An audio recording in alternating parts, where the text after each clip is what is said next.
All right.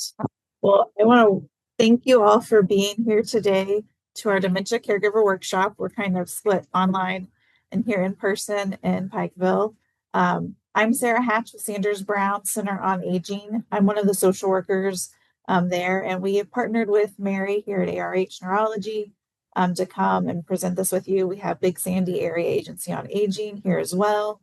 And then online, we have Regina Goodman with Area Agency on Aging in the Bluegrass as well. So if there's people in that service area, Regina's online as well to help answer questions. But we are very fortunate today to have Dr. Greg Jicha online with us, and he's going to share a little bit about dementia, kind of what it is, and then just a general overview for us. So Dr. Jicha, I will let you have it.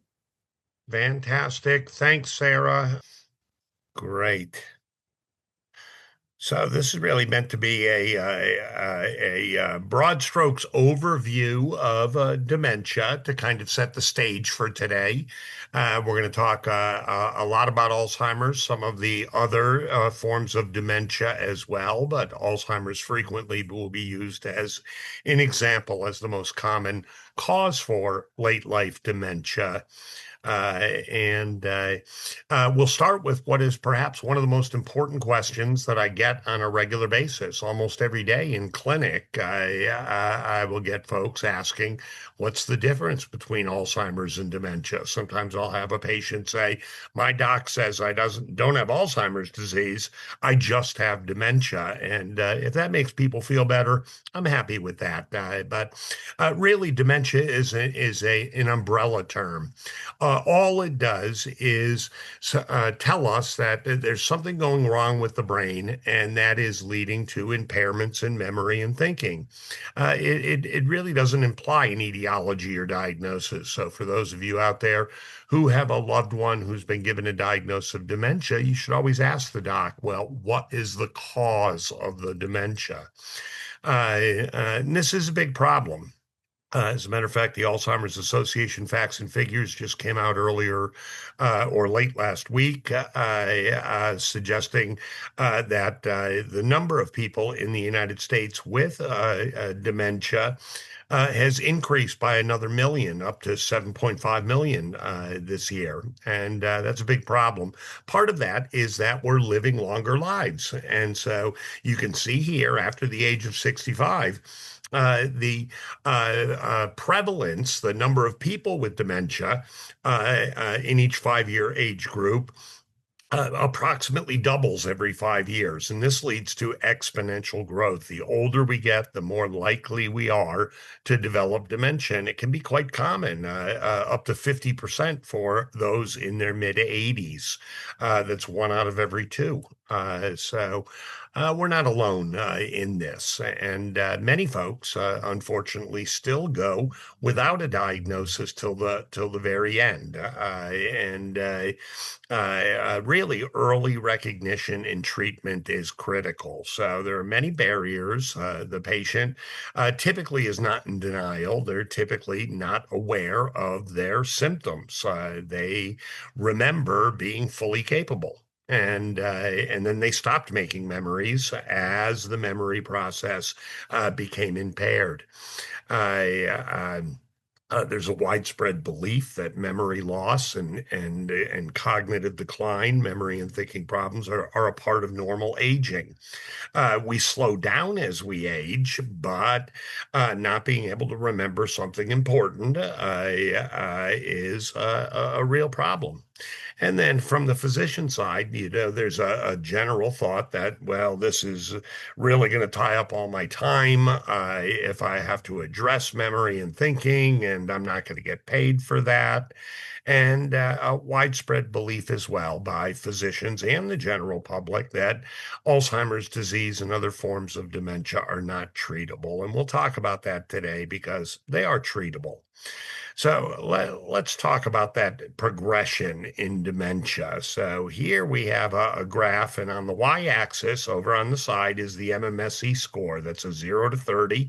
30 is perfect, and 0 is not so good. And we can see that as one begins to develop a memory and thinking problem, their cognitive symptoms may appear, and then there's a delay, often several years before a diagnosis is actually made. made. This is Alzheimer's, or this is Lewy body disease. As the disease progresses and cognition declines further, there can be a loss of functional independence. Folks need help with more complex activities at first, and then even basic activities as the disease progresses. We can see behavioral problems, depression, anxiety, agitation, hallucinations begin to emerge. And eventually, as decline progresses, we hit a point where 24-hour supervision and care is required. Now, that may not be a nursing home placement. It may be we're going to take care of our loved one at home, but it does require that 24/7 plan put in place to keep people safe. And one of the things that most folks don't recognize is that as Alzheimer's or other forms of dementia spread throughout the brain, eventually, this will lead to death. Now, many of our folks pass away of other causes first, but these are fatal, incurable diseases, unfortunately. And typically, on that time scale, this is an older slide showing about a 9-year progression, but it's really probably about 12 years because we've gotten much better diagnosing earlier, and that's created longer courses. Of course, our medicines may be partially responsible as well.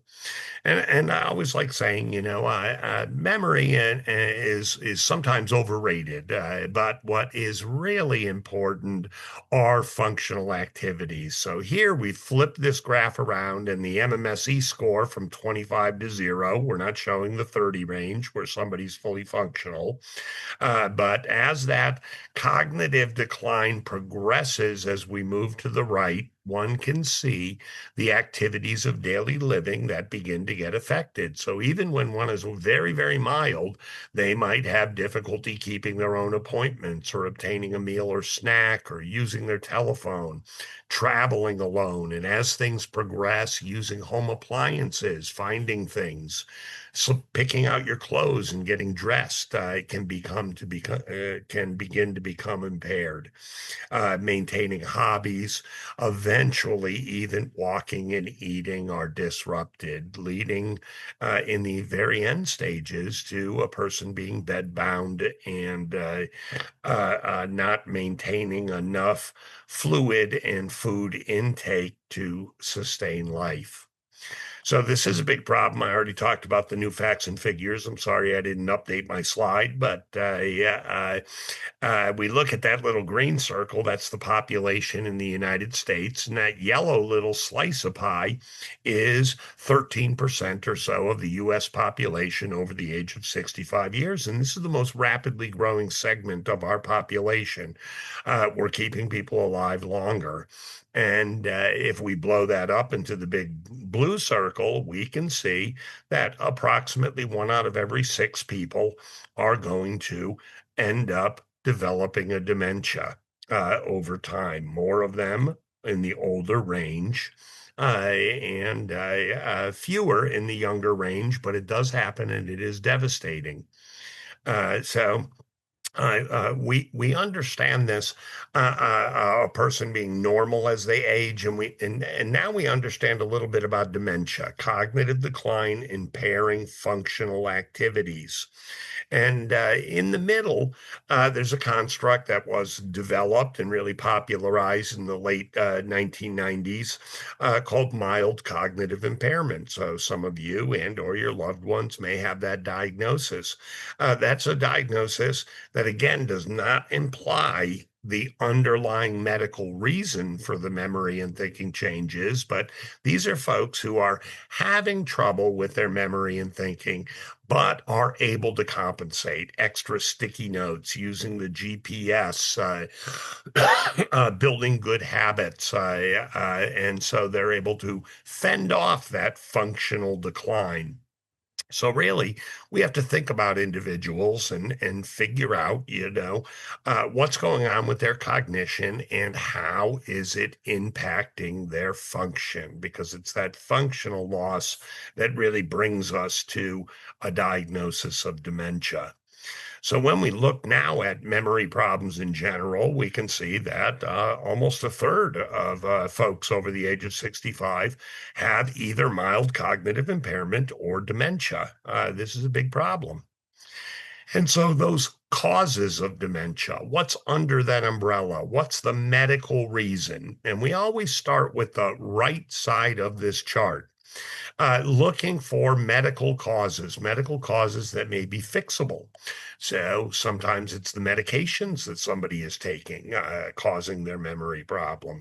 Sometimes their thyroid could be low. They could have a vitamin deficiency. They could have a brain tumor, God forbid, or other features. And on the left, we see degenerative conditions. It's not all Alzheimer's disease. And we'll touch base on these big four today: Alzheimer's, frontotemporal dementia, dementia with Lewy bodies, and vascular dementia. But there's a host of others, and the list goes on. And so specialists like myself, your doctors, should be looking at not just, is this dementia? But what is the underlying cause? Because it may have implications for treatments and for expectations. What symptoms can we expect next? How do we manage this? Very important. So let's talk about that. Frequently, early on as well, recognizing a memory problem is not always easy. And so there's a very simple tool called the AD8. It's 8 questions. And if you answer yes to 2 of these 8 questions, there is over a 90% chance that there is an early dementia process, that mild cognitive impairment or dementia occurring.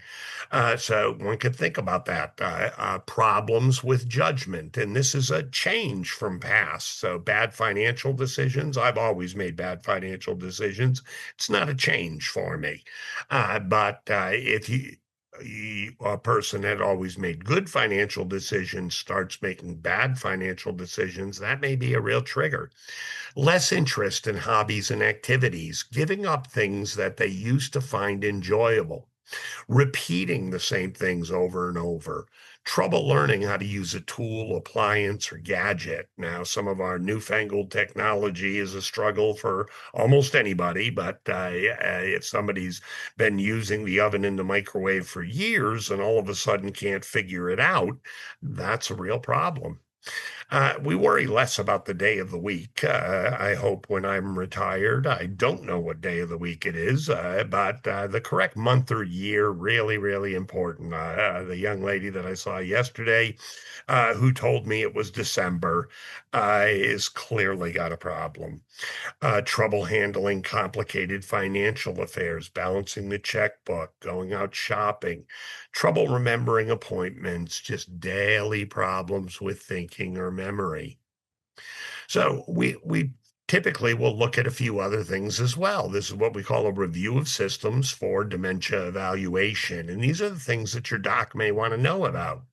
Is there depression or anxiety? That could be the cause for the dementia, or it may be a target for treatment because it's not going to help the memory and thinking. Is there personality change, obsessions or compulsions or inappropriate behaviors that might signal there's something going on with our frontal regions of the brain? It could be a frontotemporal dementia, or it could just be a manifestation of any of the forms of dementia, including Alzheimer's disease, as it progresses to involve the frontal parts of the brain. Are there hallucinations, delusions, false beliefs, paranoia? We can see those very early in dementia with Lewy bodies, but we also see that in all forms of dementia as the disease spreads. We like asking about sleep. Is there severe obstructive sleep apnea or insomnia? Somebody's not sleeping well, they're not going to think well. And there are other disorders like dream enactment behavior, people who have violent nightmares and act out their dreaming. That could be diagnostic for Lewy body disease or Parkinson's, and sleep disorders in general need treatment. That's the time of the day when we clear most of our bad Alzheimer proteins from our brain. And we're always in this balance. So we're making them, we got to get rid of them, but don't let them build up. And then any physical or motor impairments. Is there shuffling with gait? Are people falling? Are they getting weak? Has their right arm become weak? Is this perhaps a stroke of some sort? So these are great questions to prep yourselves and to think about over time. So once you've decided that, yeah, we probably should get an assessment, you might go in to visit the doctor and they may do a brief bedside cognitive screen. There's many that people use. Really, one of the ones that's become most popular is this one. It's called the Montreal Cognitive Assessment. It's got cute little pictures of animals and a variety of different function or cognitive domains, different areas of memory and thinking are tested in this. And again, we get a score, 30 being perfect and a 0 not doing so well. And we can track how somebody's doing over time. So very helpful. And then the doc should do a physical exam to look for other major medical conditions. So, how's the heart doing? Are the carotid arteries blocked? Are there other systemic signs that the person could be in liver failure or some other problem that could be responsible for memory and thinking? And then, of course, a neurologic exam to look for focal deficits, strokes, or tumors, Parkinsonism, motor neuron disease, ALS, Lou Gehrig's disease, which can be associated with frontotemporal dementia, and then sometimes some other specific examination findings. But in general, we're screening for other causes. Always, for everyone with memory and thinking problems, we need to get a picture of the brain. This is a part of the American Academy of Neurology practice parameter on diagnosing dementia. And the MRI is our preferred imaging modality. Of course, if somebody's got metal in their body, a pacemaker that's not MRI compatible, or a stimulator of some sort, or shrapnel, they may not be able to get an MRI. A CT scan can sometimes fill the bill. MRI is really good at looking for the structure of the brain. So in the upper left, we see the brain of a healthy control, and the brain is really big, plump, and juicy. And on the right of that, we see an Alzheimer brain, and we can see the brain starting to shrink, especially if you can see my arrow in these little areas here in the medial temporal lobes. This is where the memory areas exist. And when we see this focal shrinkage, it's a pretty good sign that we probably have Alzheimer's. Of course, every now and then we're thrown a curve ball. We might find a tumor. We might find too much spinal fluid building up, what we call normal pressure hydrocephalus. Both of these are treatable frequently, but they're going to require very specific treatments. On the bottom left, we can see vascular dementia, somebody who's had a lot of little strokes that are affecting the brain, creating all this white in the brain. That is an injury that prevents the brain from functioning effectively. And then on the bottom to the right, we see a panel of 3 different brain images showing different kinds of focal atrophy. So bifrontal atrophy causes behavior problems. Left temporal lobe atrophy, a loss of word meaning. And in the left frontal lobe, we can see difficulty expressing oneself, a primary progressive aphasia. So the MRI is a great starting point for us to begin to look at what's the cause for the memory problem. And this is just an example. This is looking at the hippocampus, the memory area of the brain, in a slightly different slice than we looked at before. And we can see a 25-year-old on the left, and the hippocampi in red are big, plump, and juicy. And as we age, the brain does shrink naturally. But here's a normal 75-year-old, and the hippocampi still look pretty good. But if you have mild memory problems, meeting criteria for mild cognitive impairment, we can see that those red hippocampi are much, much, much smaller. And as one develops functional decline, meeting criteria for dementia or full blown Alzheimer's disease, those hippocampi, those memory areas are really shrunken. They shrink because they're losing nerve cells are dying. So this can help us gauge disease over time. Sometimes we may not see shrinkage of the brain, and we might turn to FDG PET. This is a radioactive sugar that's injected, and the brain uses a lot of sugar, about a third. So, any of you who had a donut or a Danish this morning, your brain is gobbling up about a third of that. It's small, it only weighs a couple pounds, but it is one of the most energy hungry organs in the entire body. And here we can see a normal brain lighting up like a Christmas tree. And on the right, in Alzheimer brain, we see the brain powering down. This tells us that the nerve cells are sick and we're having a problem here. So frequently, the FDG PET may be used to supplement the MRI. And nowadays, we have more advanced imaging. We have what's called molecular PET. So this is something that's been around now for about 20 years. And it's just recently, in the past few years, with the advent of amyloid antibody therapy, we are using this in practice on a regular basis. And that is an injection of a radio tracer that will bind to Alzheimer plaques in the brain. And when it binds to those plaques, we take a picture and it'll light up. So we can see on the upper right an Alzheimer disease brain lighting up in red and yellow. And that is a lot of amyloid in the brain. Now, with the development of this, we've also found the HC1, HC2, and HC3 are normal controls. So age-related change.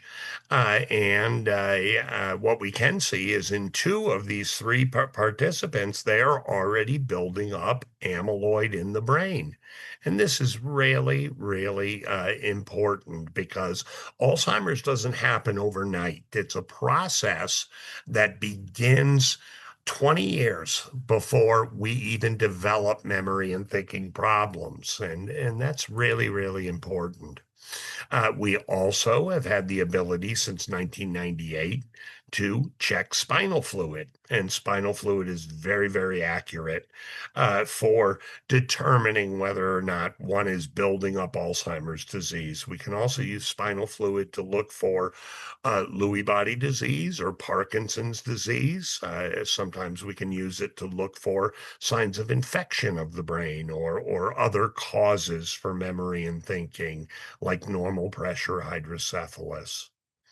So as one develops progressive cognitive decline, we can start to see some common behaviors.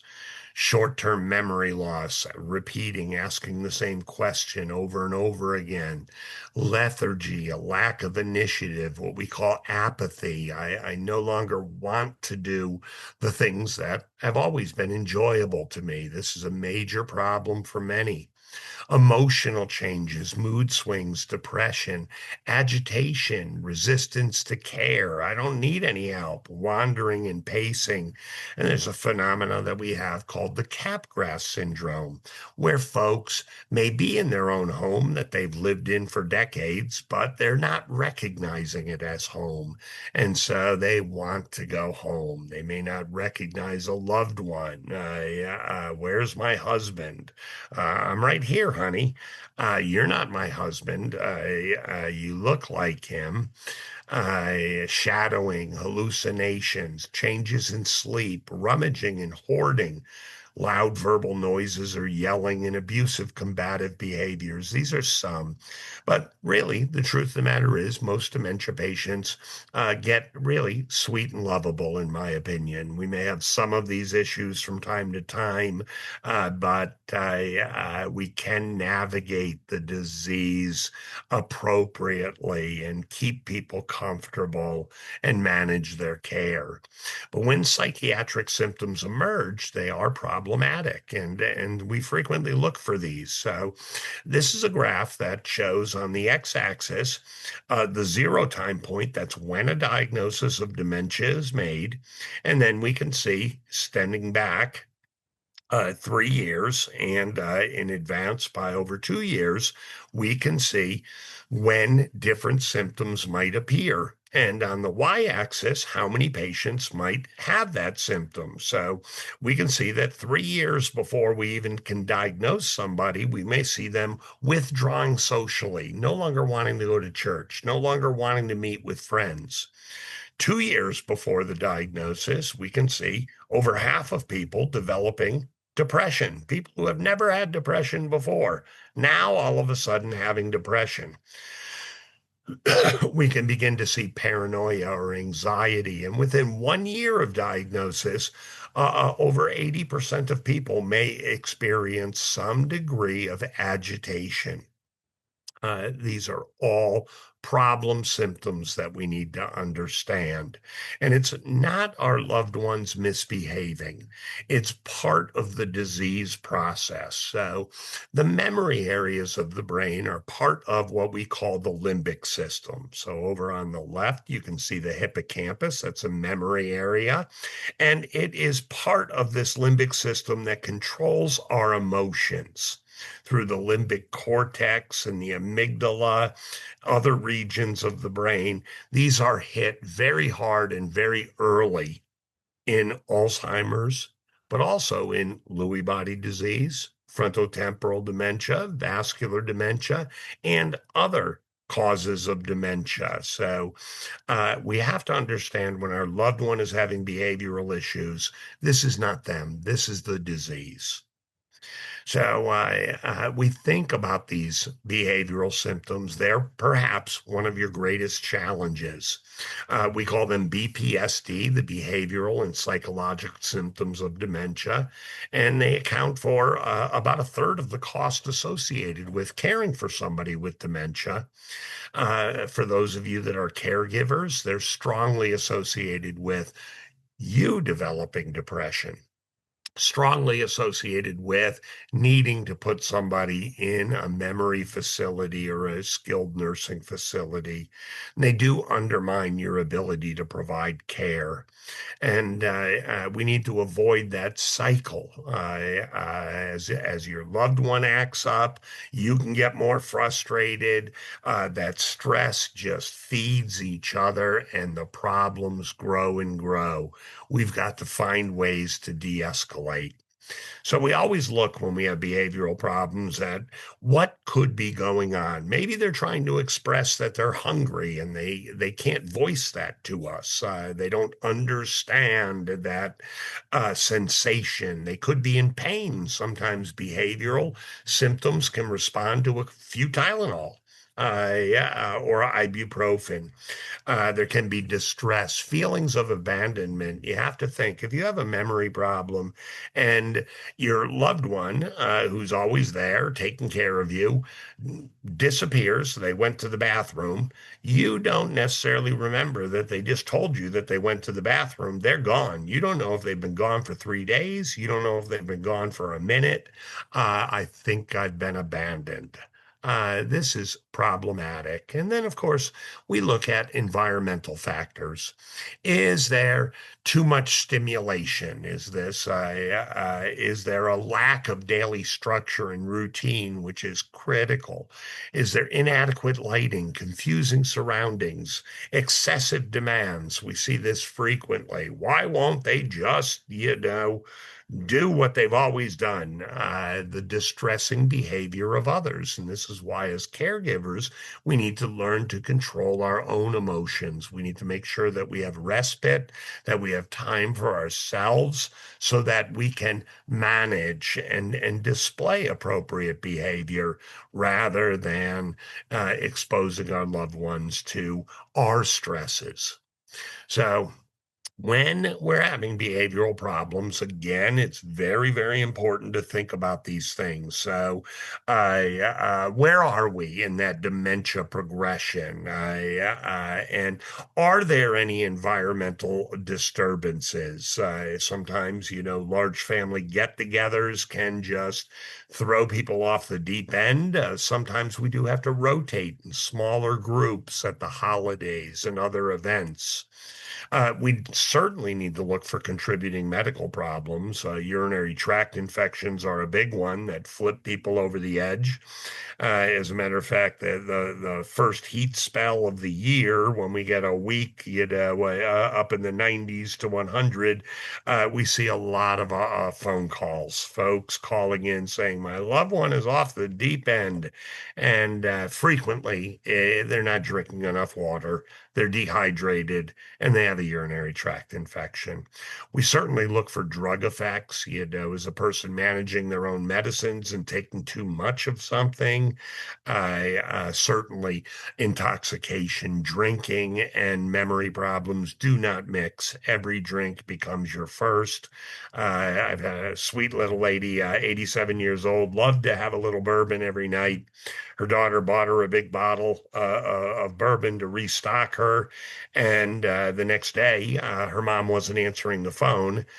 She ran over to the house. That entire bottle of bourbon gone. Mom passed out on the floor after hitting her head on the coffee table. So these are really, really important issues. We look at medication side effects, and sometimes it's just over-the-counter medicines. We all know that, morphine, Percocet, opiates, and Valium-like compounds, benzodiazepines, certainly can mess with memory, but sometimes some of our other medications that we don't really think about. Tricyclic antidepressants, amitriptyline, can really impair memory and thinking. Even over-the-counter stomach antacid pills like cimetidine, ranitidine, and antihistamines like Benadryl and over-the-counter sleep aids can cause worsening memory problems. Given enough of these, it can make somebody look like they're in the severe stages of dementia, even if they only have very mild memory problems. So we look for these, and it's a good idea to talk to your pharmacist if you're concerned about the medications. Is this a good medication? When it comes to allergy medications, you want to look for non-drowsy medications. Non-drowsy typically means they're not sedating and they're not going to mess with memory and thinking. So we do want to try to prevent these episodes. So structured, secure, safe environments with routines. I encourage constructive activities, folding clothes, doing activities together. Make sure that medically and physically we're doing okay. Of course, we need to support the caregiver. It requires a team. So start building your team and make sure we have adequate nutrition, adequate fluids, and sleep. But always, when it comes to these symptoms, first, we want to treat the dementia. So I won't get into this. You guys are going to talk about this today, but distracting, redirecting the patient, very powerful, adjusting the environment. If you have an unruly or upset family members fighting like they do in my family every holiday, make them leave. Take it outside, guys, not in front of mom or dad. I provide structure, consistency, and planned activities to prevent boredom. So when we're addressing and talking with our loved ones, speak clearly at a steady pace. Keep your language simple. Engage with eye contact. Show an attitude of warmth and firmness. Address by name and provide identifying information. Right? Mary, it's me. It's your son, Greg. I'm here to help you today. Use nonverbal cues, your facial expression, touch. The power of touch is unbelievable for our dementia patients. And by controlling your own behaviors and emotions, you will be able to help your loved one achieve control of their own. Very, very important. So, when it comes to diagnosis, here's what we're going to do, right?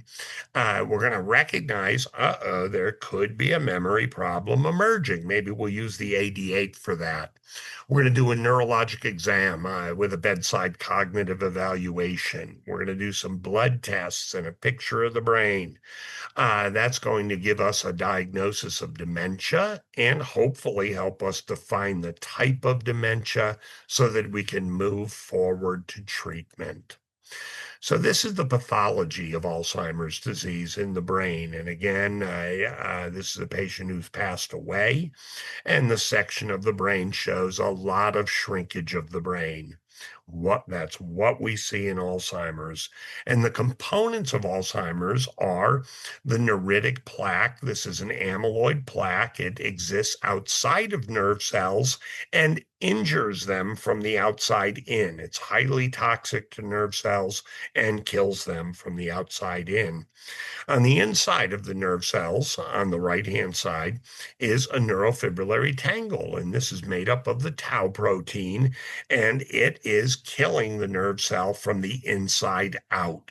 So these two lesions are required to make a diagnosis of Alzheimer's disease pathologically. I'm going to skip. I had a video there, but I'm going to skip that for the sake of time today because we have a lot to cover. Now, many people also begin to start thinking about, what caused this? Many times we'll see folks who say, there's no dementia in my family. There's no Alzheimer's. How can I possibly have it? Well, about half of all cases may not have a family history at all, but about half of cases do. And we do know that there is true genetic Alzheimer's disease. That is very, very rare. It's much less than 1%. There are only 500 families in the world. And these folks come down with Alzheimer's in their 40s or early 50s at the latest. But there are risk genes for Alzheimer's, and we do test for these genes, especially when we're looking for the new medicines. Very, very important. We don't test for the genes otherwise because they're not definitive. They don't tell us yes or no. Does the person have dementia? They're simply risk factors. So this is what a risk gene looks like. And I liken this to what I call the chubby gene. This baby's got it. And I've got a little of that too. Got it from my mom. So here's a family pedigree. Men are always squares, women are round. And great grandpa here, he has Alzheimer's disease and he carries a risk gene. And he passes that risk gene to a son in pink who gets the gene but never gets Alzheimer's. And he passes it to a daughter in red who gets the gene and does indeed develop Alzheimer's. Now, the son goes on to have four children, and one of them gets the gene and develops Alzheimer's.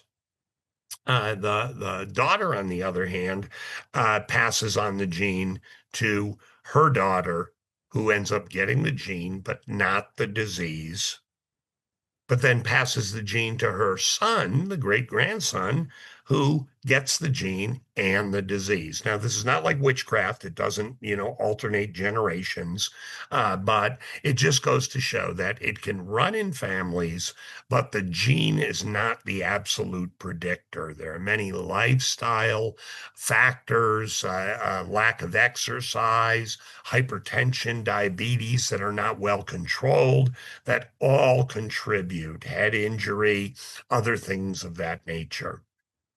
So we're going to change gears here and talk a little bit about dementia. It's not just Alzheimer's. A little over 50% of cases are Alzheimer's, but there are many other causes. And we'll touch base on them. These are 5 different studies, and they all show the same thing, population-based studies, that vascular dementia, Lewy body disease, frontotemporal dementia are also major causes for dementia. So these are the big 4, and they're different, right? We see Alzheimer's in the upper left, shrinkage of the brain, the plaques and the tangles, vascular dementia. We may see folks that have had large strokes or hardening of the arteries. Lewy body disease. These are characteristic Lewy bodies in the brain in red, different protein building up, toxic to the brain, and forms of frontotemporal dementia tend to affect the frontal, behavioral, and language areas of the brain, and they can have their own distinct type of pathology. So there are different diagnostic criteria. Your doctor should be aware of these as we piece through. And it may not be as simple as this is just Alzheimer's. It may be you have Alzheimer's with some Lewy body disease, or you have Alzheimer's with some vascular disease, what we call a mixed dementia, that really seems to be the norm, not the exception. So let's look at the progression of disease. So these graphs all show the same thing: cognition in yellow, language in orange, psychiatric symptoms in red, behavior in white, and motor symptoms, physical function in green. And in Alzheimer's, we can see the biggest problem is with memory and thinking early on. In vascular dementia, we may have memory and thinking problems, but we may also have weakness of an arm or a leg that interfere with our function, and language problems. In Lewy body disease, we may see a lot of early hallucinations, some Parkinsonism causing motor impairment, as well as memory problems. And in frontotemporal dementia, largely language and behavior early on. But as the disease progresses to the mild stage, we start to see symptoms in all forms of dementia begin to emerge and increase over time. As we reach the moderate stage of disease, these domains are affected. And in the severe stages of disease, we actually cannot tell the different types of dementia apart because the whole brain is affected and folks look identical. So in those late stages, we do see clinical manifestations that you need to be prepared for. That would include seizures in as many as 40% of cases, typically not foaming at the mouth, shaking seizures, but smaller seizures, staring spells, lack of responsiveness. We'll see urinary and fecal incontinence. We can see rigidity, spasticity. People start to curl into a fetal-like posture, and they won't relax their muscles. The loss of ability to walk, they become bedbound, and eventually mute, unable to speak. So let's kick into treatment, which is really, really important. What can we do about it? Now we've diagnosed somebody. What can we do about it? Well, there are lots of different treatments, and we really have to figure out what is the biggest problem because we can't treat everything all at once. So I like to choose just one target. Is it the memory and thinking that's the major problem? Is it the behavioral issues that are the major problem? Is it hallucinations or other psychiatric issues, severe depression that's the major problem? Or is it the inability to walk from Parkinsonism or a stroke? And we have medicines to help with all of these. So we usually like to pick out what's the primary. So when you visit with your doctor, you should be able to tell them the biggest issue we're facing right now is X. And then your doc can stay focused on that, and he can bring you back every 3 to 6 months, he or she, and ask that same question. What's the biggest problem you're having now? Remember, dementia is spreading in the brain, it's changing the brain, and we constantly need to reassess our treatments. So the treatments for cognition overall have been around for almost 30 years now.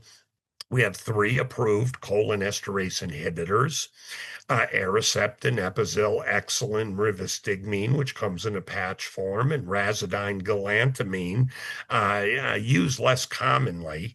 And they all help with memory and thinking. They can help with behavior, and they can help to maintain function. They don't change the plaques and tangles, but they do help maintain function. There can be side effects, nausea or diarrhea.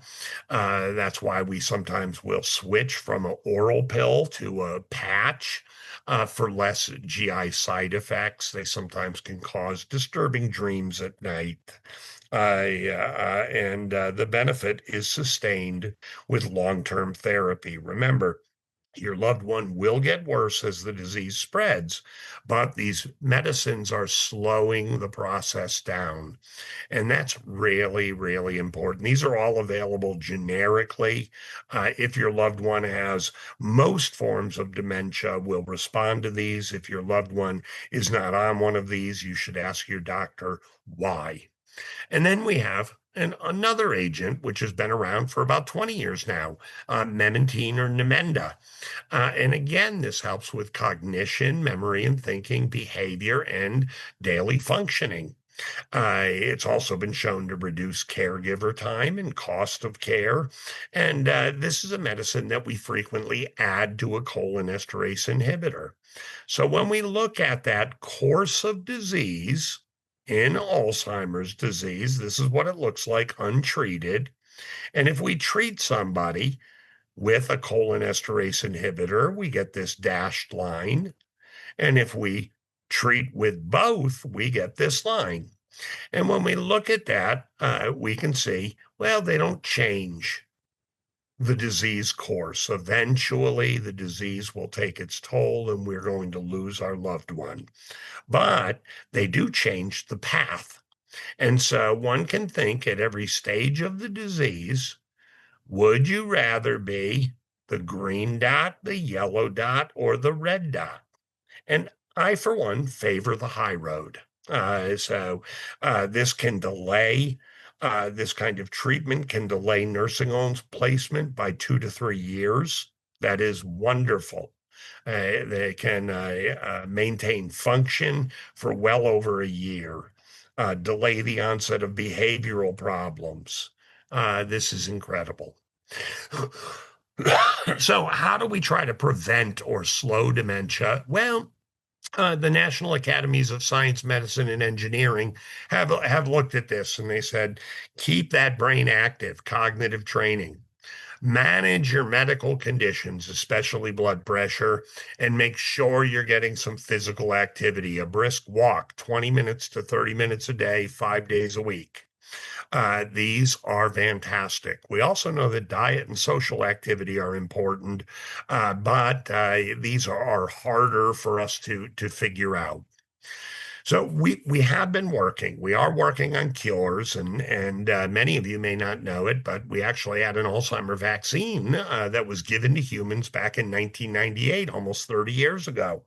And unfortunately, the vaccine was harmful to about 6% of the people that took it, but it looked like it worked in about 94% of the people who took it.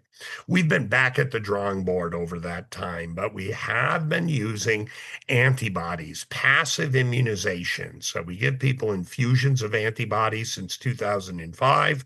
We've been doing this, and recently in 2023, we had our first full FDA approval. So these medicines really represent a state-of-the-art treatment. If it is Alzheimer's disease, we check that with a blood test, a spinal fluid test, or an amyloid PET scan.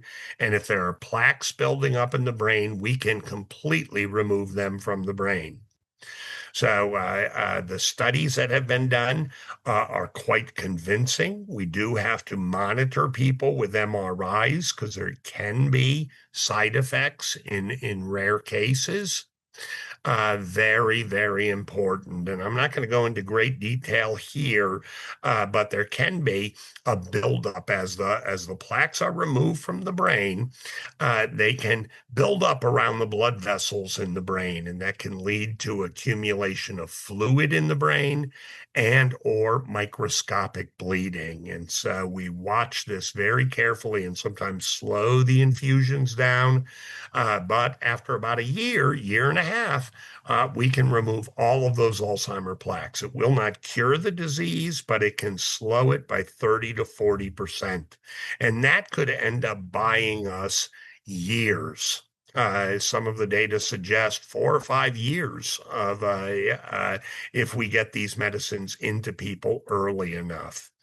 Now, unfortunately, these medicines aren't for everyone. They're only for the very mild stages of disease, not for more advanced dementia where they'll have little effect. If you don't have a positive PET scan for amyloid or spinal fluid or blood, the medicines are not going to help you. And you have to be able to have an MRI scan. CAT scans do not help us here. We do look for past microhemorrhages or bleeding in the brain, which can be part of Alzheimer's anyway, and may signal a risk for these medicines that we need to avoid. We also are very concerned if somebody's on blood thinners. We don't care about an aspirin a day or Plavix or things of that nature, but if somebody's on Eliquis or heparin or Coumadin, we can be quite concerned that those microscopic hemorrhages could turn very, very big. So these are covered now by Medicare, and we have hundreds of people at UK receiving these therapies currently. You can have infusions in your local area, but there are visits required to come in and see us. There are other clinics and neurologists around the state that may be providing these therapies as well. There are a lot of new medicines on the horizon. We are not going to stop until we have a medicine for every type of dementia, every stage of dementia, and until we cure all forms of dementia.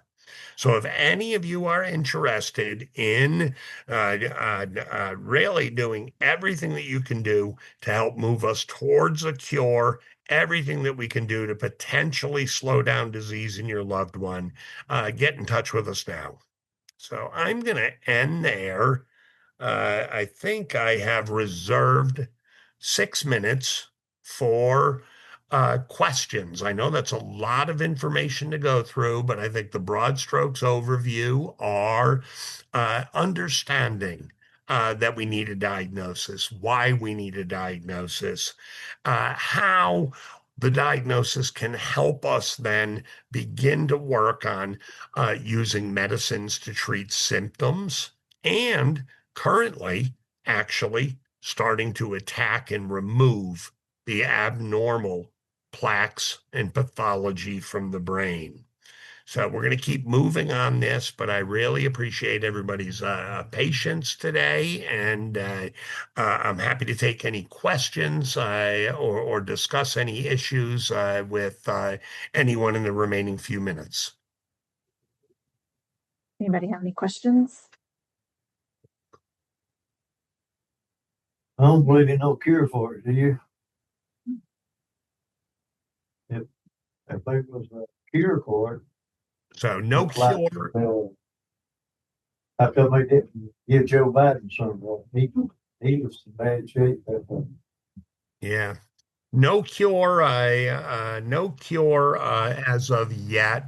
but very good treatments. So we can't prevent the eventual decline, but again, slowing it down. And somebody told me today, Dr. Jicha, you're coming down with Alzheimer's. I would say, can you give me just a few more years? My first grandchild is only 1 year old. I would like to be around and interacting with her when she's at least 5 or 6 so that she can carry a memory of me throughout her life. That would be incredibly valuable, those extra years for me, and incredibly powerful. And also, using our current medicines to maintain quality of life, to manage the behavioral psychiatric symptoms, so that we can have the best quality of life. This is an approach that we frequently take with our cancer patients. What can we do to provide relief from pain?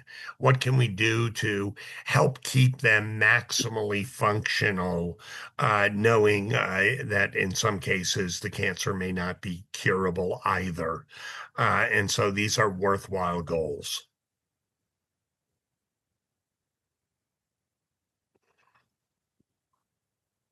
Other questions? I know everyone's different, but as far as getting to the severe side, how long does it usually take, maybe on average, I guess? I'm sorry, was that how long does it take before we reach the severe stage? Yes.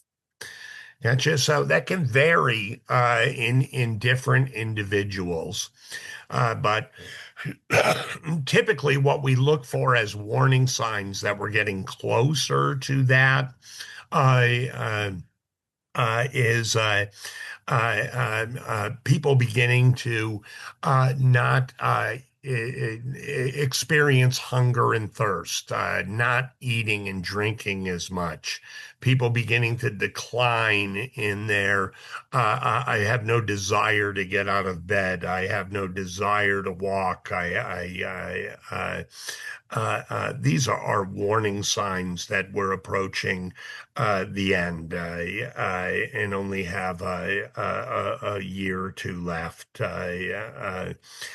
So we watch for that. But overall, if we catch somebody very early in the stage of mild cognitive impairment, we may not hit that severe stage for another 10 years. In some cases, we have had patients that we've cared for here at the university that have had Alzheimer's for 26 years and are still living at home, never reaching that severe stage of disease. And we have other folks that within a year of developing a memory problem pass away. So it can be quite variable. Part of that is, are we treating things appropriately? Are we managing the symptoms and really doing our best for those to manage those controllable risks for dementia progression? Are we walking every day? Are we eating right? Are we sleeping well? Is our blood pressure under control? These are critically important for slowing that process and buying us time. So not only the medicines, but those lifestyle factors just do a world of good for us. So with that, we're at the top of the hour. So both Kelly and Sarah from the Center on Aging are here with all your other experts.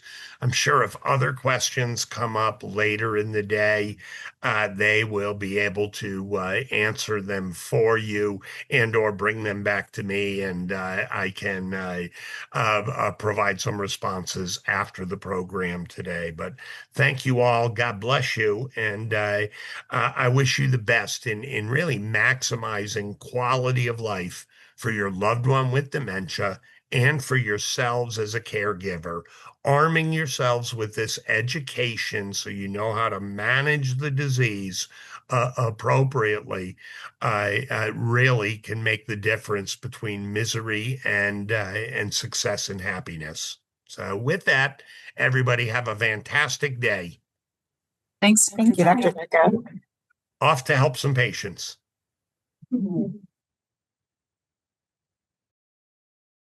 All right. We're going to go ahead and get started. And again, I'm Sarah with Sanders Brown. And just a reminder, I forgot to tell people, but we are recording this presentation. And so we will send out a link to the recording once we get it processed. It may take us a little bit of time, but once we get it all processed and up on YouTube, we will send out a link so everybody can have that. And I'll also email out PowerPoint slides and handouts. So those who are virtual, you can get all the handouts that those here in person have. And then again, copies of all the PowerPoint slides. So today we're going to talk a little bit about home safety.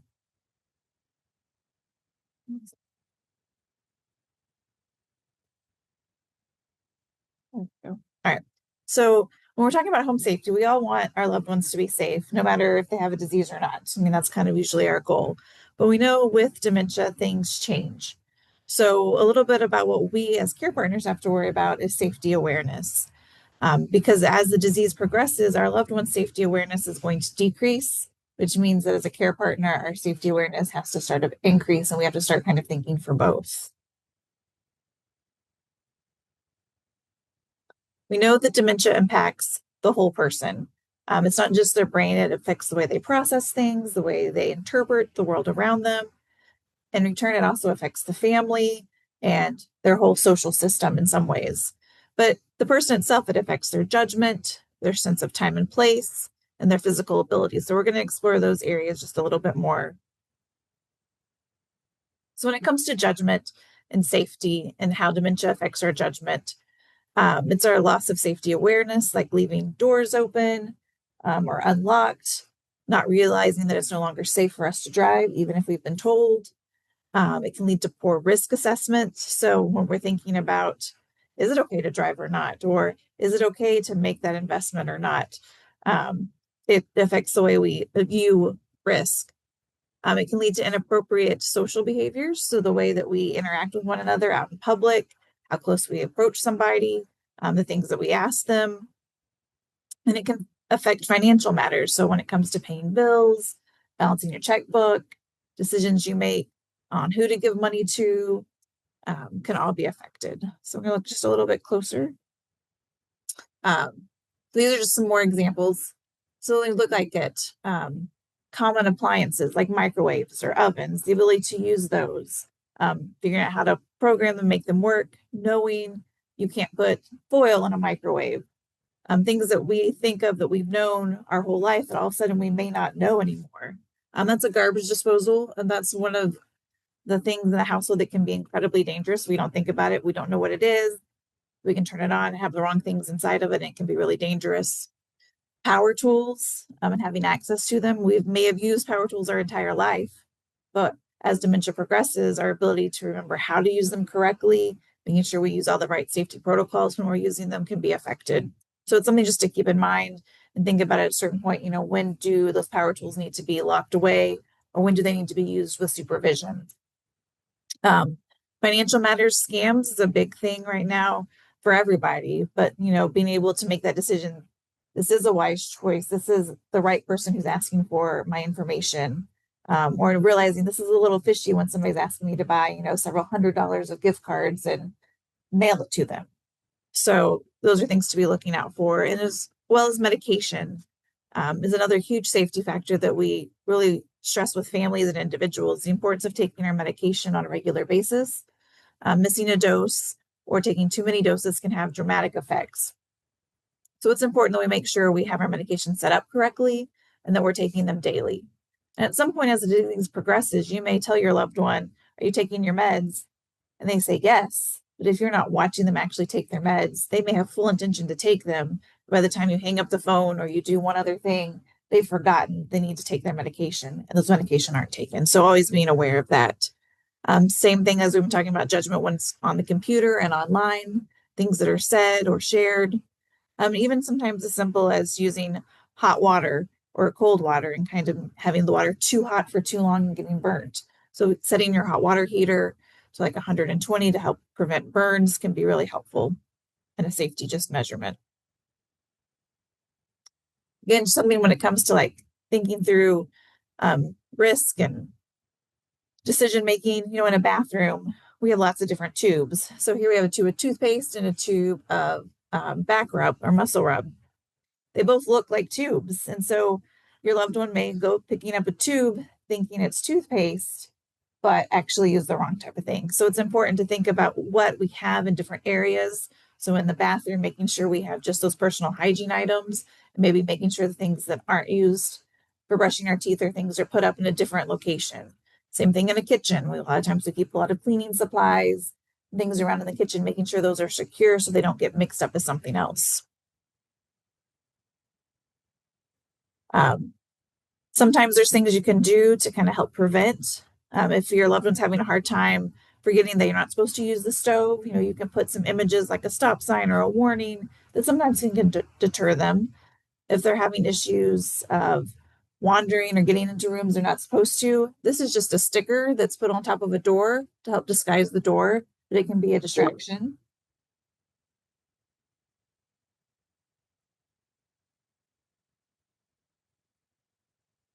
And then we talk about our sense of time and place. So this includes our spatial perception, the way we see and interpret things around us, how close, how far things are. It can include confusion over routine. It might be that person wakes up and thinks they're going to work, even though they've been retired for 20 years. And so their routine can kind of get mixed up. Same thing with time shifting and time sequencing, remembering how to do things and what order to do them in can be affected. And with that is also getting lost or difficulty identifying places. You might have gone somewhere you've always been before, but it's not familiar to you anymore. So we're going to kind of go through some different examples when we're talking about spatial recognition. Contrast is really important. So the example up at the top with the two toilets, one's got that white background. Well, if I'm having a hard time seeing depth and understanding things, it all might blur together and I may not really see or understand where the toilet's at and what needs to be happening, versus when there's a contrast to it, it's a little bit easier to see. Same thing when you're thinking about showers. A lot of times they're all white walls, white bathtub, and it can get scary not knowing what you're stepping into or kind of losing perspective of what is around you. So that can sometimes be used by using a non-slip mat that gives some different color contrast, or little sticky things on the walls can be helpful as well. When we look at flooring over on the far left, sometimes those black spaces can be perceived as holes. So all of a sudden, if you're moving from a solid flooring to either this basket weave tile or this other tile, it may all of a sudden cause you to pause or hesitate because that doesn't look like it's necessarily a safe, secure thing to step on. Because the way you're seeing things, it looks like there's a lot of holes. It's not a solid, secure flooring. Sometimes we'll even see people putting just a black mat in front of a door can be a deterrent because it can look like a hole as people are progressing later on. And so, just being mindful of what flooring looks like. And, sometimes even if there's hesitancy between a change in flooring, it may just be the way they're looking at things. And they may just need reassurance that it's safe, it's a good solid floor, and that might keep them moving on. Same thing with shadows and light down here at the bottom, the window, and it's reflecting down to the floor. So then it gets a little confusing of where does the window start and where does it stop. So just being mindful of everyday things that we don't take for granted, and thinking of those as we interact with our loved one. This is just let's see. The stairway, kind of again showing it's very hard to tell where a stair stops and where it starts. This can also go with fall safety, which we'll talk about in a minute, but just safety of making sure we make things clear. When it comes to a sense of time and place, a lot of times this is where we talk about wandering or getting lost, if it's driving or if it's out for a walk, or if it's leaving the house, at some point, just because you're not sure where you're at or where your loved one went. So some safety things we talk with families about a lot are wearing wearable IDs. So there's like the medical alert bracelets, but those come in all different shapes and sizes these days. You can get it in a bracelet, you can get it in a necklace, you can get them in watch bands, just a way to have some information so that if your loved one does wander off, there's information there so they know who to contact. They can let them know, they do have a type of dementia and kind of help get them located to the right place. Technology is coming a long way as well. So now there's air tags, there's tiles that you can put on your loved one, or you can stick in a car that helps you track where your loved one's at. And again, those are starting to come in lots of different ways where you can put them on a watch or you can put them in a shoe. Some have cards that can go in a wallet. It's just a way to kind of another safety level of helping know where your loved one is if they were to take a longer time driving or out, like I said, on a walk. These down here are some door alarms. Sometimes it's just as simple as letting you as a loved one know that your loved one's left the house. So having door alarms can help that. Just, something that chimes when the door's open. It can go to more advanced where alarm off in the middle of the night when they leave the house, but just a way to notify the household that someone has left. It can be a really important safety factor just to kind of be able to monitor where someone is at.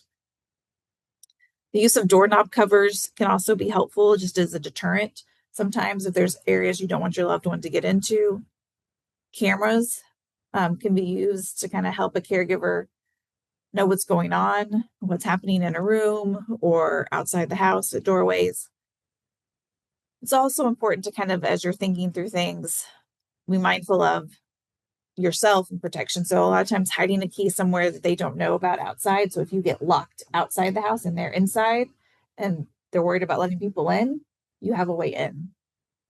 And then just being mindful and talking with your neighbors and your family, your community to kind of let them know what's going on so that if they do see them wandering down the street and looking confused, they can help. And just kind of having an awareness can be a really helpful thing. When it comes to driving, it's one of the biggest safety issues that we talk with families about because it's such a hard thing. It's a loss of independence if driving has to be taken away. So kind of the very beginning of things, we talk to families kind of about some of these big questions as warning signs of things you need to be looking for to maybe start having that conversation. So does my loved one have trouble locating familiar places?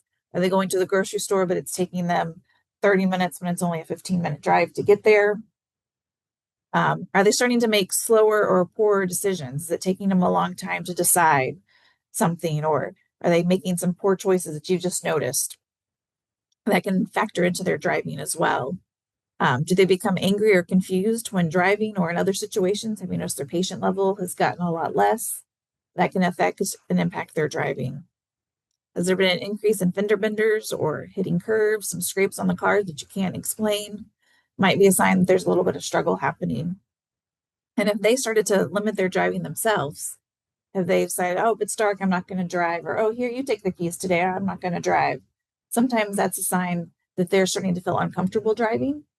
And this is a great time to start having conversations about driving retirement. Start thinking through how are we going to still get you to the places you want to go so that we can still keep as normal of a routine as possible. Because again, that loss of independence is such a huge thing. So we want to make sure we're finding ways to try to counteract, make sure they can go and do the things they want to do that are within reason.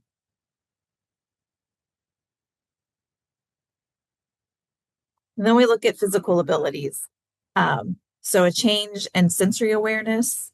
So again, like how we process things, our eyes, our nose, our ears, how we hear things. Processing speed changes. So a lot of times processing just in general is a lot slower.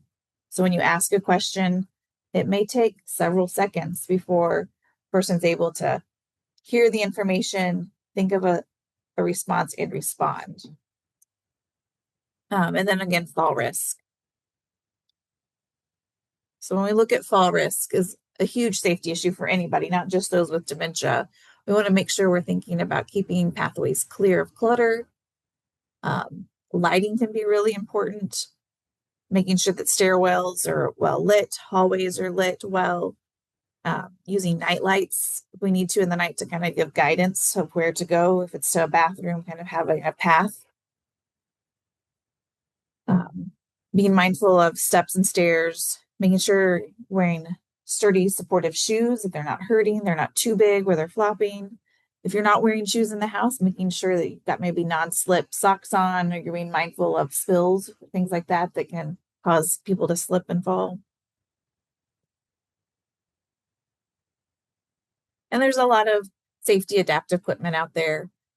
These are some pictures of, handbars, making sure they're installed in the appropriate places, transfer benches for bathtubs, raised toilet seats. And a lot of times you can work with your doctor to get a home safety evaluation where an occupational therapist can come in, kind of make some evaluations and recommendations on what type of equipment is needed. A lot of times they'll have information. Sometimes area agency on agings have some information on who can do help with installing grab bars and things like that, because they do need to be installed properly so that you're not tearing your wall up or having other injuries.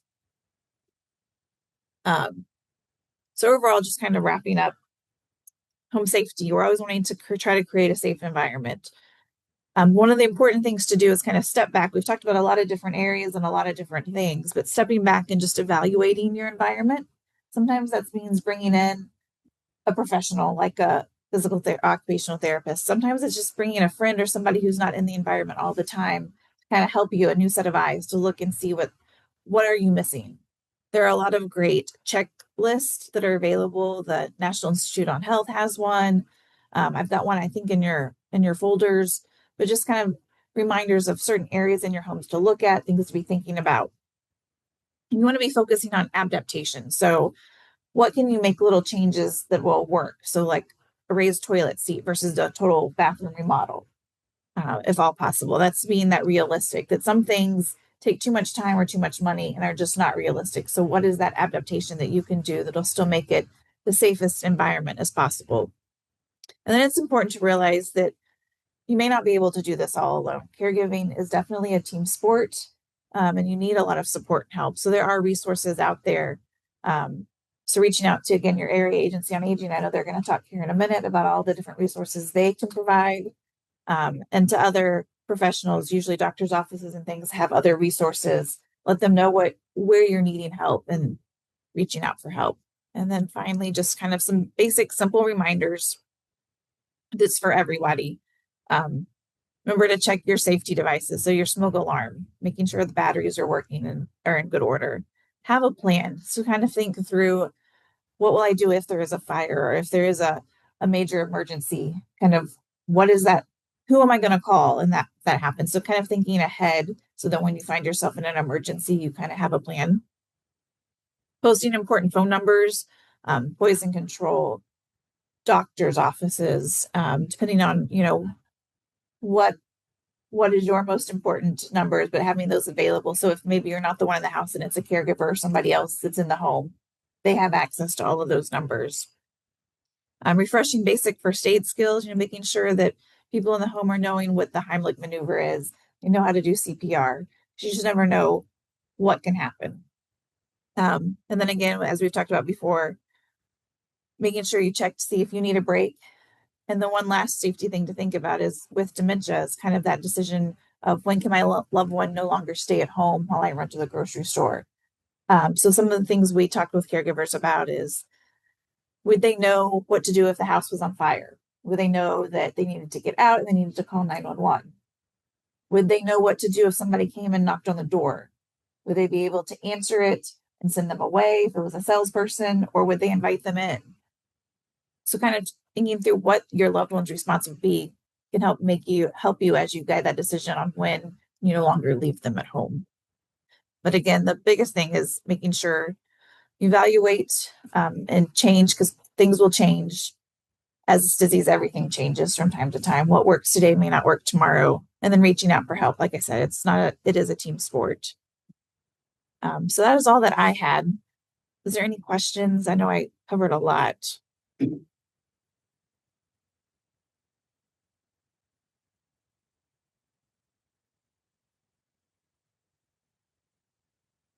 Not a question, but I was going to, when you're talking about home safety and like being able, if your loved one able to call 911, in case of that, I found out through our program that you can actually call your 911 dispatch and let them know that you have someone living in a home that has dementia or hearing impaired, or maybe they aren't able to verbalize their needs.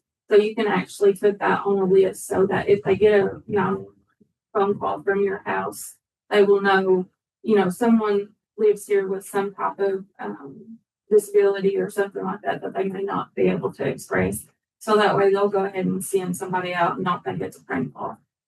And in some areas, there's smart 911 that you can do it all online. Every county is a little bit different on how they handle that. So that's a good idea too, that just calling ahead of time and letting them enter that in. That's not a system is important as well.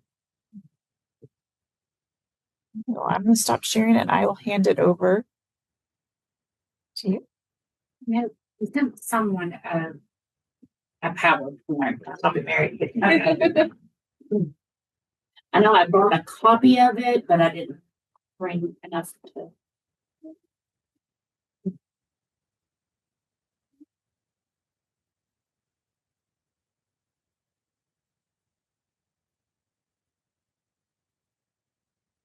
that one yours? Yep.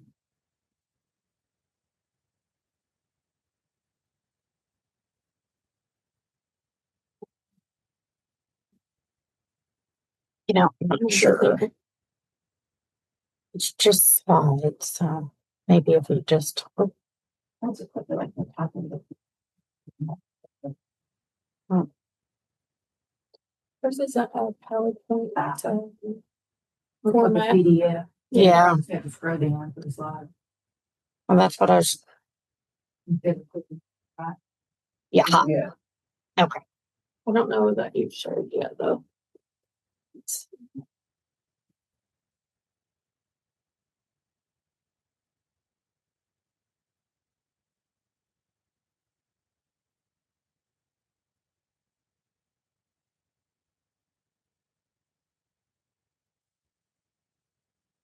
Hi, my name is Ginger Ferguson. I'm with the Big Sandy Area and Development District. And I was just going to go over some of the things that we offer at the Big Sandy Ad.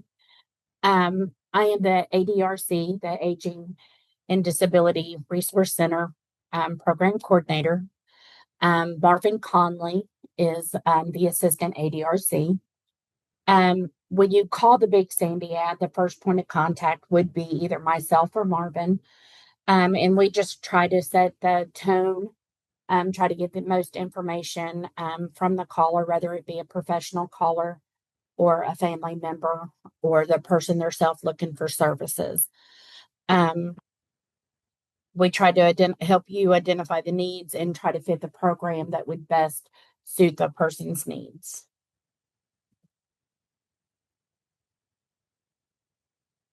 And my computer skills are not doing real good this morning.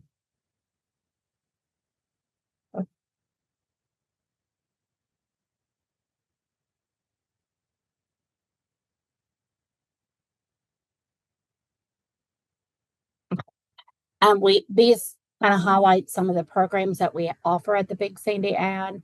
We have the Kentucky Home Care Program, the Kentucky Caregiver Program, National Caregiver. We do have the Long-Term Care Ombudsman. They are over the nursing homes and they act as a voice for the caregiver.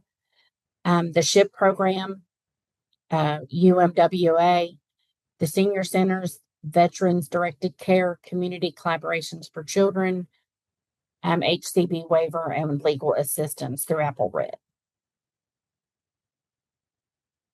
The Kentucky Caregiver Program is designed to assist people who are, let me move this over.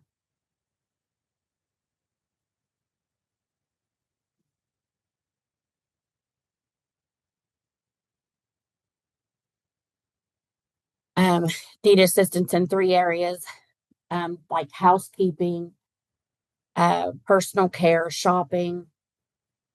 They offer an aide that comes into the home. And that is, they come into the home 1 time a week for a couple of hours. The supervisor is Derek Fannin. Katie Spriggs is the case manager. And we have 7 home care aides, and they come out to each in the home, to each county for the Big Sandy. This one again is Kentucky Family Caregiver. That is the grandparent program. And that helps grandparents who are raising grandchildren and helps identify the needs of that. That's Amanda Clifton. She is our, and they help with up to $500 per child to meet the needs of that child.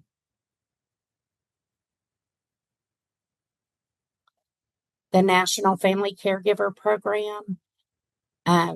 National is it's a federally funded program. They offer respite, and that is a break for a caregiver. And it's up to 30 hours every month. It is a reimbursement program, so you would go ahead and have a caregiver in place to provide you a break, and you would be able to pay them or reimburse yourself back $10 an hour for those hours. They also offer up to $500 a physical year, depending on the funds available to buy personal care needs for that care recipient that you're taking care of. That could be briefs, nutritional drinks. It could be chuck pads. Maybe the insurance doesn't cover like a walker or something, and they would be able to help you get those items for that caregiver. And you would contact, of course, and I would help do the referral, or Marvin would help do the referral to that program. And the case manager over that is Jeff Little. And National also covers grandparents as well. So if you're over the age of 50 and you are taking care of grandchildren, and maybe you don't qualify under the Kentucky Caregiver program because you have to be under 30% federal guidelines. But if we can't serve you under Kentucky, or if you have an additional need that Kentucky didn't meet, we can serve you under National Grandparents.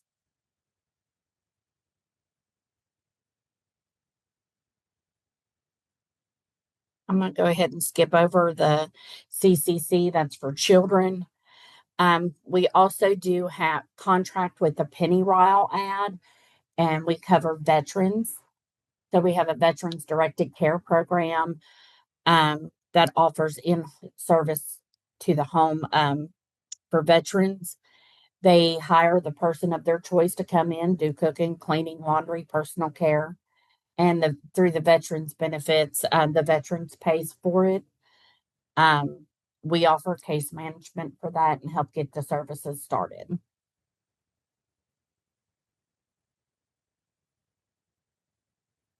I have the long-term care ombudsman, and they host as a voice for the residents living in nursing homes. So if there is a complaint or go over resident rights, they just act as an advocate for the person living in the nursing home.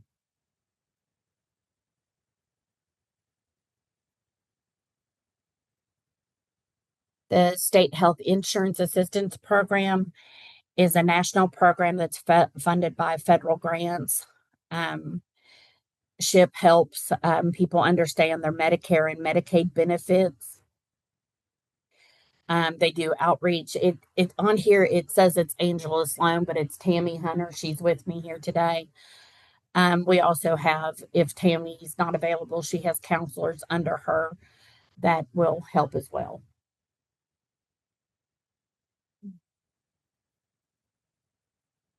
HCB waiver, that's home and community-based waiver. It's a Medicaid waiver program. There is two different types. There's traditional services and participant-directed services. The traditional goes through like McGoffin County Home, Floyd and Johnson Home Health, Tech Medical. They provide the aid that comes into the home. With participant-directed services, the participant, the client theirself, is kind of like the boss. They hire the person of their choice to come in the home, and the Medicaid waiver pays for those assistants. And that's for cooking, cleaning, laundry, personal care, transportation.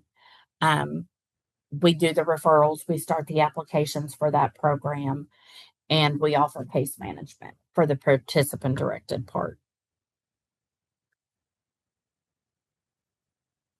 At the Big Sandy Ad, we also are over the senior centers, and that's where seniors go over the age of 50 to their local senior centers. They can receive information and assistance and education, health promotion, home delivered meals.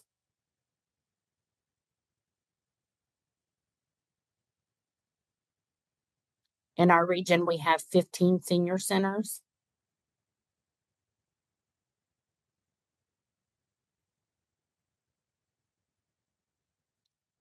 We also have UMWMA. We have the Kim Hampton as a social worker and Micaiah Thompson, or Thomas, sorry.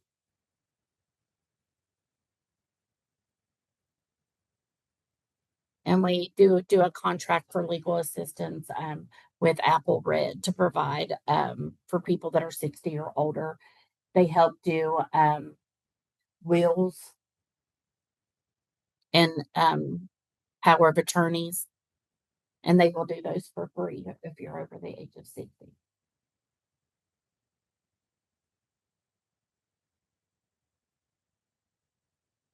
You don't have any questions? I know we have a lot of handouts, pamphlets up here to kind of go over more in depth of the programs we offer.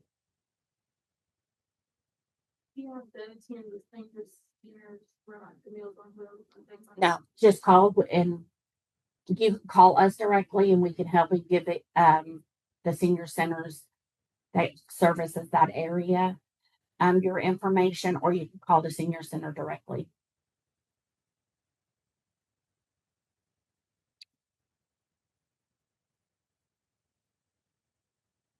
So my name's Mary Crum. I'm with ARH Memory Care, but I also volunteer for the Alzheimer's Association, do community events and caregiver support groups and things like that in our area. So today we're going to just cover some the topic of communicating effectively with your loved one that is living with dementia.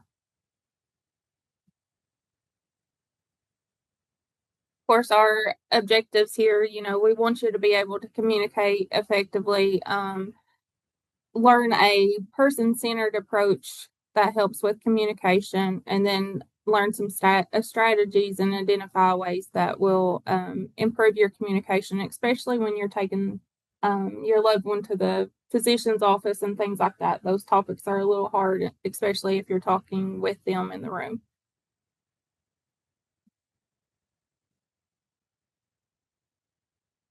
So what is communication? We think of communication just as a verbal thing, but it's not. It's how we tell people about our wants and our needs, also sharing our thoughts, feelings, and ideas, and then it's also how we connect with others.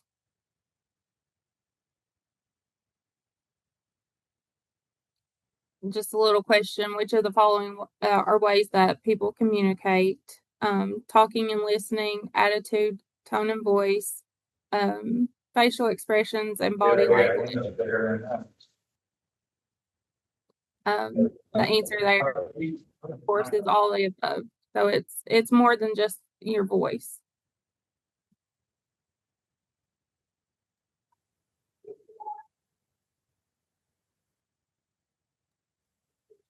So Dr. Jicha kind of covered that earlier, but how does dementia affect the communication? It damages the brain cells. Those changes affect the memory, thinking, behavioral, and communication skills. So like he stressed too, those changes are not the person itself, it's the brain changing. So it's not really their fault at all.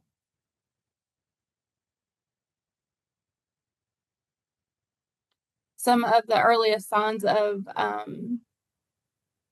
changes with communication, they can have difficulty finding the right words, repeating familiar words, phrases. I watch a lady on TikTok that lives with dementia, and her favorite word is heavy. Everything is heavy, heavy, heavy, heavy. Yeah. So, they find that word and they stick to it. Forgetting what they're talking about in the middle of the sentence. That doesn't mean that you have dementia. That's just one of the changes that can happen. Some people don't speak as often as they used to. Maybe they were a very talkative person and then they pull back because they're afraid of maybe saying the wrong thing or letting people notice that they do repeat themselves. And then using hand gestures more than speaking. They'll start direct, saying, just pointing it over there instead of saying it's over there. So using a person-centered approach to communication. The person-centered approach just means that you use knowledge of the person's life with that communication with them. So you kind of relate any communication to their past, to their to things that they've been through.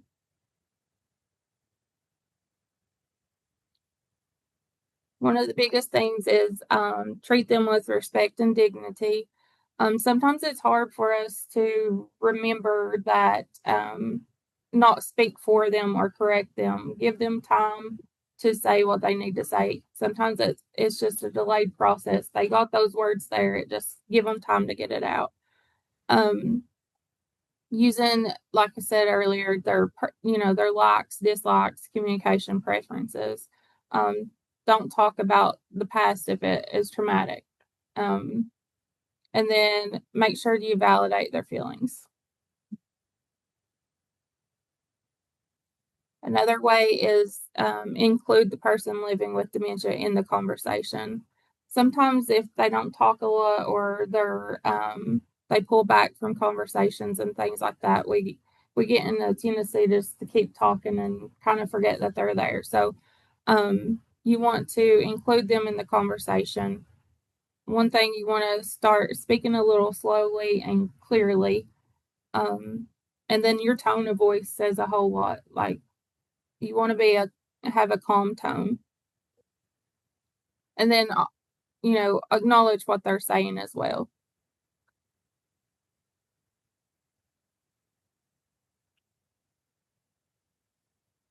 Number 3, we want to be patient. We live in a very fast-paced world. So just taking a step back and giving them time to decide what they want to say. Sometimes that's hard for us to do because, we're always in a hurry. But just taking a few seconds to let them gather their thoughts and say what they want to. Again, try not to speak for them. And sometimes you can give them choices. Kind of to help cue their conversation. Big thing with people living with dementia is limit those distractions. So if you're going to talk to them, try to find a quiet place. Make sure, maybe turn the TV off, turn it down. Even though you turn the sound off, sometimes that picture will get their attention. Our cell phones, make sure you lay your cell phone down and sit down on their level and have that one-on-one conversation. Using nonverbal communication, you want to use positive body language, hand gestures, making eye contact if they're comfortable with that. Some people aren't comfortable with that, so knowing that person. And then using your other senses, touch, sight, sound, and taste. You can also communicate.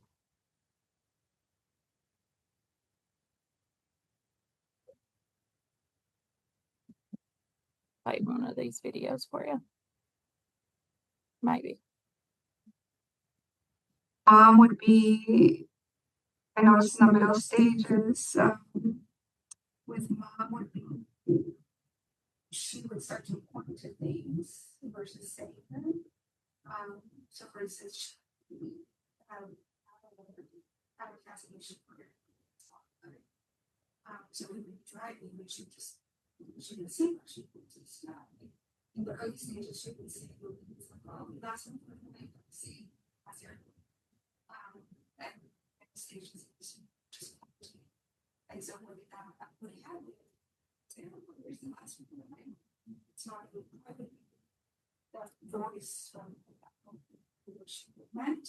It's trying to do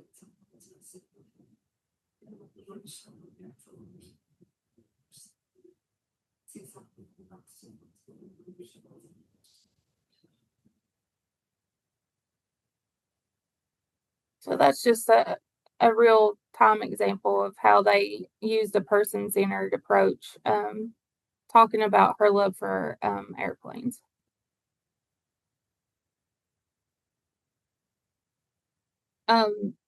So Alonso's wife, Alicia, is living with Alzheimer's disease and no longer able to get out of bed on her own. Prior to her diagnosis, she worked at the elementary school as a librarian. She's no longer able to speak, and Alonso is having a hard time communicating with her. This it makes Alonso feel less connected. So finding ways to connect with her. So the question is, what could Alonso do to try to communicate with Alicia and stay connected to her? Two of the best tips for success. The options are hold her hand as he tells her what he did that day. Maybe put the radio on in Alicia's room. Read one of Alicia's favorite books to her. Or there is nothing Alonso can do because Alicia can no longer speak. Yes. Holly. Awesome. Okay. So that kind of goes back to that physical touch Dr. Jicha mentioned as well.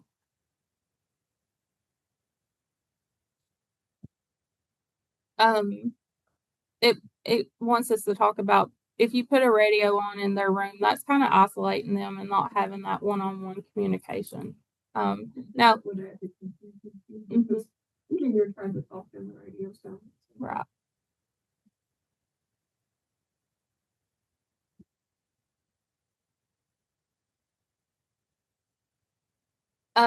Tips for communicating well with others. Have difficult conversations when you need to. We tend to bottle everything up and not express and verbalize what things that we need, or we expect people to know what we need without telling them. So making sure that you, maybe if you're a caregiver, having that connection with somebody else outside of the house, saying, talk about those frustrations, don't hold them in. Staying connected and check in regularly. If you're the sole caregiver and you've got other family members that maybe help, but they're not there 24/7, just connect with them and still talk about the day and the changes going on.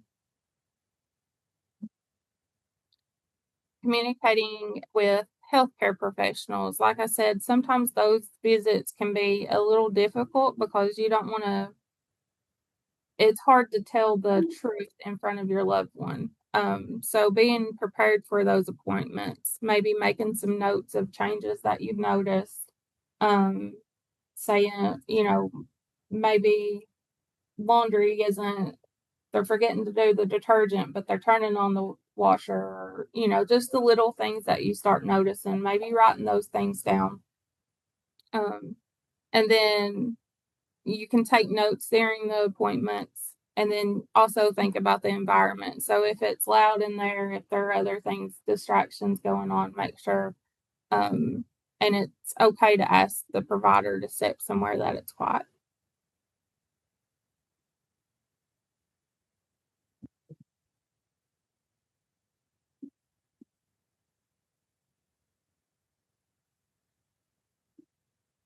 So with the Alzheimer's Association, they have so many different resources and support. We do, like I said, some community education support groups. They also have a 24/7 helpline that you can call anytime. They have counselors, things like that for you to talk to. So if it's in the middle of the night and something different has changed and you just don't know how to deal with it, and before you run your loved one to the ER, because the ER is a huge it can escalate things beyond, it can just escalate things very easily. But you can call and ask them for help and just tell them what's going on, and they'll direct you in the right direction.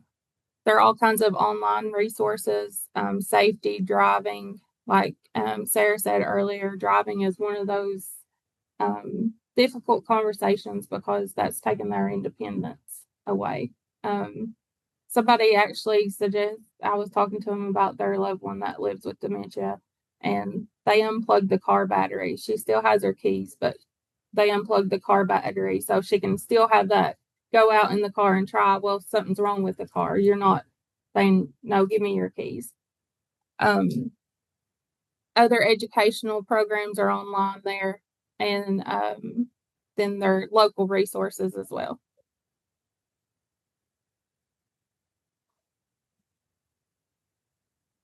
And I didn't cover it on there, but one of the biggest things is don't argue with the person that you're taking care of. It's very hard to caregive 24/7 and live in that. And so meeting them at where they're at is huge. We were taught in nursing school, you always reorient, redirect, and all those things. But sometimes at the end of the day, you're the one that's going to remember that argument. They're not going to. So remember that before you get into an argument with them.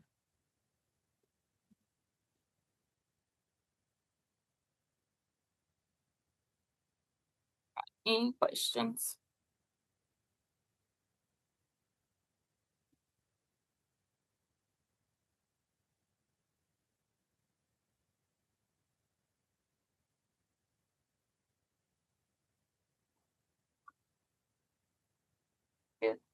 Yeah. I think that we were going to introduce Holly. She doesn't want to be on the spotlight, but with ARH now, we have a nurse practitioner in the neurology unit that's Monday through Friday. So she's there on site. It was mostly telemed. So now we have somebody in person. So if you guys need anything from that department, you can reach out to me or her. Located in the basement at Hollins. So yeah.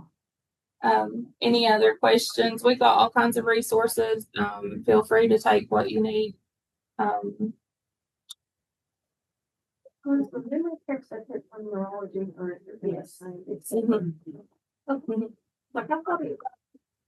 But if you have patients that need neurology, that kind of thing, just go ahead and send it to me as well. Get them. We see all the neurology. Gotcha, but you're actually in the basement. Yes. Yeah, Dr. Maddie's actually there 4 days a month. Yeah. Yeah, I know. I had tried to call, told him trying to get an appointment, and when you're supposed to call me back and do it. It's been a while. Yeah. You may want to call back. That's why I was wondering, like, if you so we have been in the process of getting this staff. And so you may just turn call back. So are you in the basement office suite there where the I think it was an optometry or yeah, okay. Yes. Yep.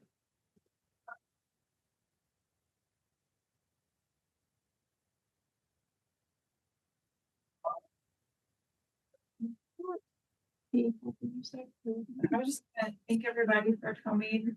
Those here in the room, I do have some copies of A Dignified Life, which is a resource that we hand out. A lot of times it's about person-centered care, that best friend approach, that everybody needs a best friend. So it's just a helpful resource. You're free to take one. And then the other thing, Dr. Jicha talked about, we're definitely working towards a cure. And part of Sanders Brown is research. So we do have our Be Bright program. I put a flyer in, but it is once a year annual phone call. So it's for anybody 55 and up, I think, within 5-hour radius of Lexington. And it's just a phone call once a year to kind of get a screening, a memory screening, and then get access to kind of some more detailed resources about brain health. and ask if you have other interests, and we try to help tailor that educational information to you. But it's all done over the phone. So just kind of another resource that we've been rolling out to kind of help the broader public information. So I wanted you to know about that program. Like I said, flyers in your folder. I've got other flyers up here at the front as well. But Kelly, do we have any questions online? That I don't think so.